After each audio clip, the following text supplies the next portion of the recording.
ગઈકાલે પ્રેઝર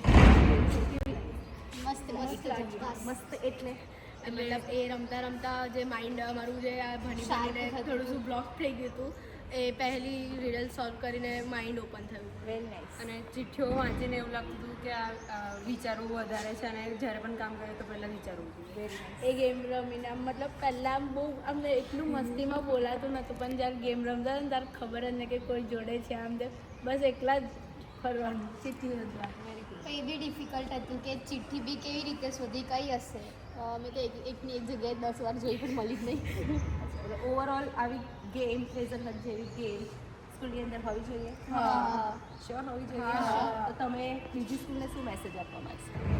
કે તમારી સ્કૂલમાં બી આવી કોઈ ગેમ ગેમ રાખવી રાખો જોઈએ. તો બહુ અને મજા આવશે. સ્ટુડન્ટ્સને ભણવાના પ્રેશરથી નીકાળવા માટે કોઈક ને કોઈક ગેમ રાખવી જોઈએ. જેનાથી માઇન્ડ પણ શાર્પ થાય. ઉમા વિદ્યાલય તમને કેમ આટલી બધી ગમે?